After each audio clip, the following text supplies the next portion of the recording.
मित्रों नमस्कार। मैं हूं आपका दोस्त डॉक्टर अनिल अग्रवाल। आज मैं आपको एक बीमारी के बारे में बताऊंगा, लेकिन उससे पहले मैं आपको एक एग्जांपल देता हूं जिससे कि आप उस बीमारी को समझ पाएंगे। मान लीजिए जैसे पानी का पाइप होता है और वो 3 लेयर का बना हुआ हो और वो अंदर वाली लेयर जो है उसके अंदर रप्चर हो जाए और बीच वाली जो लेयर है वो वहाँ से किसी वजह से गायब हो जाए, मतलब ख़राब हो गई थी या कुछ भी हो गया था। तो क्या होगा, जब पानी उस पाइप में से जाएगा तो वो अ, बीच में से तो जाएगा ही, लेकिन उस जगह से जहाँ से वो अंदर वाली लेयर ख़राब हो गई थी वहाँ से भी पानी फिर वो बीच वाली लेयर से होता हुआ भी आगे निकलेगा। तो सेम इसी तरह की एक बीमारी हमारे अंदर भी हो जाती है, जिसको हम बोलते हैं एओर्टा।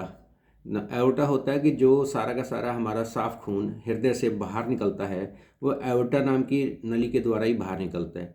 और वो एओर्टा के अंदर इस तरह का कई बार हो जाता है कि जो वो भी हमारी एओर्टा भी जो 3 लेयर की बनी होती है, तो अंदर वाली लेयर के अंदर जब रप्चर हो जाता है और बीच वाली लेयर किसी वजह से ख़राब हो जाती है, नेक्रोस हो जाती है, मतलब एक वहाँ से वो गायब है, तो ब्लड उस बीच वाली लेयर के बीच में से भी होकर बहना शुरू हो जाता है।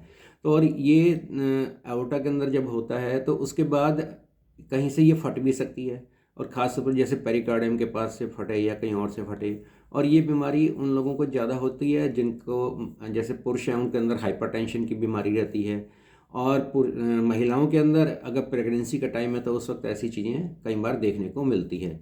और ये रोग एकदम सडन होता है, ऐसा नहीं कि बहुत दिनों से चल रहा है, बहुत क्रॉनिक है, ऐसा नहीं होता है। एकदम सडनली इस तरह का होता है कि वो रप्चर हुआ, वहाँ से ब्लड बहना शुरू हो गया और किसी वजह से फिर वो फट के बाहर भी निकल सकता है। तो इसके अंदर क्या होता है कि जो हमारे सीने में यहाँ बीच में बहुत तेज़ दर्द होता है, और ये दर्द ऐसे लगता है कि जैसे चल के जो है हमारी नेक में जा रहा है या बैक में जा रहा है या पेट में जा रहा है या टांगों में जा रहा है, इस तरह का लगता है। और थोड़ा भी एग्जर्शन करने से ये दर्द एकदम बहुत बढ़ जाता है और ये बिल्कुल ऐसे लगता है जैसे किसी को हार्ट अटैक हो गया हो, जबकि हार्ट अटैक नहीं होता है ये बिल्कुल, क्योंकि मैंने बताया तो अयोर्टा के अंदर की बीमारी की वजह से ऐसा हो रहा है। तो उस वक्त जब हम हार्ट को चेक करते हैं तो हार्ट के सारे हार्ट साउंड सब नॉर्मल होती हैं, ब्लड प्रेशर चेक करते हैं वो भी नॉर्मल होता है। हाँ, कुछ न्यूरोलॉजिकल फीचर आने शुरू होते हैं, वो तब होते हैं जब अयोर्टा की जो ब्रांचेज होती हैं, अगर वो उनमें रुकावट आनी शुरू होती है जो कि वो सप्लाई कर रहे हैं स्पाइनल कॉर्ड को, तो न्यूरोलॉजिकल टाइप के सिम्टम्स आने शुरू होते हैं। तो इस बीमारी को जो बोलते हैं, इसका एक नाम है डाइसेक्टिंग एन्यूरिज्म ऑफ एरोटा।